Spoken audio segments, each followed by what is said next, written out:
உயர்தர பரீட்சை பெறுவது தொடர்பில் வெளியான தகவல் 2023ஆம் ஆண்டிற்கான கல்வி பொதுத்தராதர உயர்தர பரீட்சை பெறுபவர்கள் இந்த வார இறுதியில் வெளியிடப்படும் என பரீட்சைகள் திணைக்களம் தெரிவித்துள்ளது.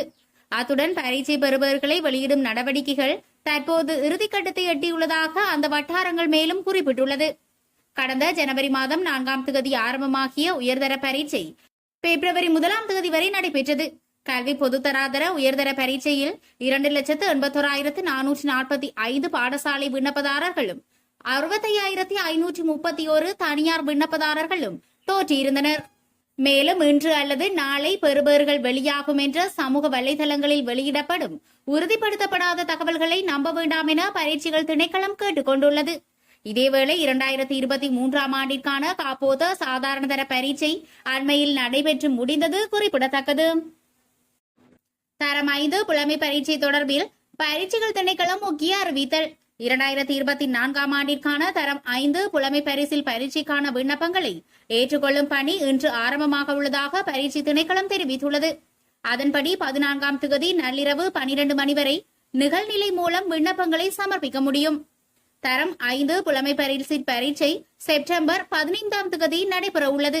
இந்த நிலையில் பரீட்சை தொடர்பில் மேலதிக தகவல்களுக்கு www.onlineexams.government.lk என்ற இணையதளத்தை அணுகவும்.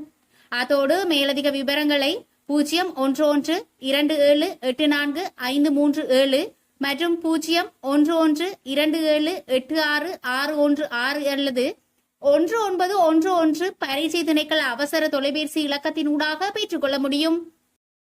மொட்டு கட்சியின் இரு ராஜாங்க அமைச்சர்களுக்கு இடையில் கைகலப்பு வெளியான காரணம். ஸ்ரீலங்கா பொதுஜன பெரமுனவின் ராஜாங்க அமைச்சர்களான பிரசன்ன ரணவீர மற்றும் லொஹான் ரத்வத் ஆகியோருக்கு இடையில் சிறு கைகலப்பு ஏற்பட்டதாக தெரிவிக்கப்பட்டுள்ளது. கடந்த திங்கட்கிழமை இடம்பெற்ற நாடாளுமன்ற உறுப்பினர்களுக்கான இரவு விருந்துபசாரம் ஒன்றின் போதே குறித்த சம்பவம் இடம்பெற்றுள்ளது.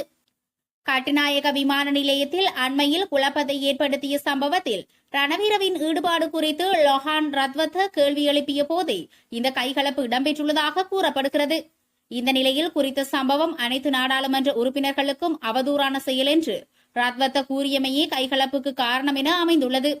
இதேவேளை அனுராதபுரம் சிறைச்சாலையில் கைதி ஒருவரை நோக்கி ரத்வத்த கைத்துப்பாக்கியை காட்டி மிரட்டிய சம்பவம் கூட நாடாளுமன்ற உறுப்பினர்களுக்கு இழுக்கை தரும் செயல் என்று ரணவீர பதிலுக்கு தெரிவித்துள்ளமை குறிப்பிடத்தக்கது.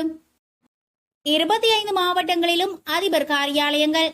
தான் ஜனாதிபதியாக நியமிக்கப்பட்டதும் 25 மாவட்டங்களிலும் அதிபர் காரியாலயங்கள் உருவாக்கப்படும் என ஐக்கிய மக்கள் சக்தியின் தலைவர் சஜித் பிரேமதாச தெரிவித்துள்ளார். பொலனறுவையில் இடம்பெற்ற கட்சி கூட்டம் ஒன்றில் உரையாற்றிய போதே அவர் இதனை கூறியுள்ளார். பிரதான அதிபர் செயலகத்தின் உபகாரியாலயங்கள் மாவட்ட ரீதியில் நிறுவப்பட்டு மக்களுக்கு சேவை வழங்கப்படும் என அவர் உறுதியளித்துள்ளார். மக்கள் மாவட்ட ரீதியான காரியாலயங்களுக்கு சென்று தங்களது பிரச்சினைகளுக்கு தீர்வு பெற்றுக் கொள்ளக்கூடிய ஓர் பொறிமுறை உருவாக்கப்படும் என அவர் தெரிவித்துள்ளார். வரலாற்றில் எந்தவொரு தலைவரும் எதிர்க்கட்சியில் இருந்து கொண்டு மக்களுக்கு சேவையாற்றியதில்லை என அவர் சுட்டிக்காட்டினார். எதிர்க்கட்சியில் இருந்து கொண்டே மக்களுக்கு சேவையாற்ற தொடங்கிவிட்டதாக சஜித் பிரேமதாச தெரிவித்துள்ளார். வங்காள விரிகுடாவில் நிலவிய ரீமல் புயல் தமிழகத்திற்கு வெளியான எச்சரிக்கை. வங்காள விரிகுடாவில் நிலவிய ரீமல் தீவிர புயல் பங்களாதேஷை நோக்கி சென்றுள்ளதால் தமிழகத்தில் ஒரு சில இடங்களில் இன்று முதல் ஜூன் 1ஆம் தேதி வரை மழை பெய்ய வாய்ப்புள்ளதாக வானிலை ஆய்வு மையம் தெரிவித்துள்ளது. அதன்படி தமிழகம், புதுச்சேரி, காரைக்கால் பகுதிகளில் இன்று சில இடங்களில் இடிமின்னலுடன் கூடிய மழை பெய்யக்கூடும் என எதிர்வு கூறப்பட்டுள்ளது. அத்துடன் சென்னை மற்றும் அதன் புறநகர் பகுதிகளில் இன்று வானம் ஓரளவு மேகமூட்டத்துடன் காணப்படும் எனவும் தெரிவிக்கப்படுகிறது. இதன்போது வெப்பநிலையானது 86 டிகிரி முதல் 104 டிகிரி பாரனைட் வரை இருக்கும் எனவும் கூறப்படுகிறது. மேலும் தென் தமிழக கடலோர பகுதிகளில் மன்னார் வளைகுடா மற்றும் அதனை அண்டிய குமரிக்கடல் பகுதிகளில் இன்று 55 கிலோமீட்டர் வேகத்தில் காற்று வீசக்கூடும். இந்நிலையில் கடற்தொழிலுக்கு செல்லும் கடற்தொழிலாளர்களுக்கு எச்சரிக்கை விடுக்கப்பட்ட பகுதிகளுக்கு செல்ல வேண்டாம் என அறிவிக்கப்பட்டுள்ளது. அடித்தாடுவதா ஆட்டமிழப்பதா ரணிலே தீர்மானிக்கட்டும் பசில் ராஜபக்ச தெரிவிப்பு. தற்போதைய அரசியல் கள சூழ்நிலையில் எவ்வாறு அடித்தாடுவது என அதிபர் ரணில் விக்ரமசிங்கவிடம் தெரிவித்துவிட்டேன். ஜூன் 15ஆம் தேதிக்கு பிறகு நாடாளுமன்றம் கலைக்கப்பட உள்ளது எனவும் அதிபர் மற்றும் பசில் ராஜபக்சவுக்கு இடையில் இது தொடர்பில் இணக்கமட்டப்பட்டது எனவும் ராஜபக்ச குடும்ப உறுப்பினரான உதயங்க வீரதுங்க விடுத்துள்ள அறிவிப்பு மொட்டு கட்சிக்குள்ளேயே சலசலப்பை ஏற்படுத்தியுள்ளது. இந்த நிலையில் மொட்டு கட்சியின் உறுப்பினர்கள் சில பசில் ராஜபக்சவை சென்று சந்தித்து இது தொடர்பில் வினவியுள்ள நிலையில் நாடாளுமன்ற தேர்தல் முதலில் நடக்கும் என்றால் எங்களுக்கும் சொல்லிவிடுங்கள், வேலையை ஆரம்பிக்க வேண்டும் என தெரிவித்துள்ளனர். இதன் அடிப்படையில் இதற்கு பசில் ராஜபக்ச பதிலளிக்கையில், எனக்கு அது பற்றி தெரியாது, அத்தோடு சிலவேளை ரணிலின் தகவலை உதயங்க வெளியிட்டிருக்கலாம். தற்போதைய சூழ்நிலையில் அரசியல் களத்தில் எவ்வாறு ஆட வேண்டும் என்பது பற்றி ரணிலுக்கு விளக்கிவிட்டேன். அத்தோடு இனி முடிவெடுக்கும் அதிகாரம் அவரிடம்தான் உள்ளது. மேலும் அதிபர் தேர்தலுக்கு முன்னதாக நாடாளுமன்ற தேர்தலை நடத்துமாறு அதிபரிடம் பசில் ராஜபக்ச கோரிக்கை விடுத்திருந்தார் என்பது குறிப்பிடத்தக்கது. சமூக ஊடகங்களில் தவறாக பரப்பப்படும் தகவல்கள், விடுக்கப்பட்டுள்ள எச்சரிக்கை. சில சமூக ஊடகங்கள் திட்டமிட்ட அடிப்படையில் சேறு பூசல்களில் ஈடுபடுவதாக விளையாட்டுத்துறை அமைச்சர் ஹரின் பெர்னாண்டோ தெரிவித்துள்ளார்.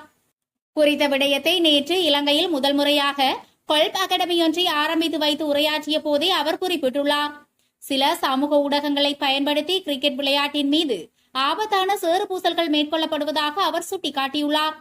அத்தோடு சேறு பூசல்களில் ஈடுபடும் சமூக ஊடகங்கள் மீது சட்ட நடவடிக்கை எடுக்கப்படும் என ஹரின் பெர்னாண்டோ தெரிவித்துள்ளார். LPL போட்டித் தொடரின் தம்புள்ள கழகம் தொடர்பிலான சம்பவத்தில் தன் மீது மற்றும் சனத் ஜெயசூரிய மீதும் குற்றம் சுமத்தப்படுவதாக அவர் கூறினார். விளையாட்டு குற்றச் செயல்களை தடுக்கும் சட்டத்தை தாமே அறிமுகம் செய்ததாகவும் உலகில் எங்குமில்லா வலுவான சட்டம் இலங்கையில் காணப்படுவதாகவும் ஹரின் பெர்னாண்டோ குறிப்பிட்டுள்ளார். 5 கோடி ரூபாய் பெறுமதியான போதைப் பொருளுடன் ஒருவர் கைது. 5 கோடி ரூபாய் பெறுமதியான ஹெரோயின் போதைப் பொருளுடன் ஒருவர் கைது செய்யப்பட்டுள்ளதாக களுத்துறை குற்றத்தடுப்பு பிரிவினர் தெரிவித்துள்ளனர். காவல்துறைக்கு கிடைத்த ரகசிய தகவலை அடுத்து பாணந்துறை வலபால பிரதேசத்தில் உள்ள வீதியொன்றுக்கு அருகில் குறித்த கைது இடம்பெற்றுள்ளது. இதன்போது சந்தேக நபரிடமிருந்து சுமார் 2 கிலோ ஹெரோயின் கைப்பற்றப்பட்டதாக காவல்துறையினர் தெரிவித்தனர். சந்தேக நபர் துபாயில் பதுங்கியிருந்து போதைப்பொருள் கடத்தலில் ஈடுபட்டு வருவதாக கூறப்படும் துபாய் தரங்காவின் முக்கிய சகா என காவல்துறையினர் விசாரணையில் தெரிய வந்துள்ளது. இவ்வாறு கைது செய்யப்பட்ட சந்தேக நபர் பாணந்துறை வலாபால பகுதியைச் சேர்ந்த 37 வயதுடையவர் என குறிப்பிடப்பட்டுள்ளது. இந்த நிலையில் அவரை பாணந்துறை நீதவான் நீதிமன்றில் முன்னிலைப்படுத்தப்பட உள்ளதாக தெரிவிக்கப்பட்டுள்ளமை குறிப்பிடத்தக்கது.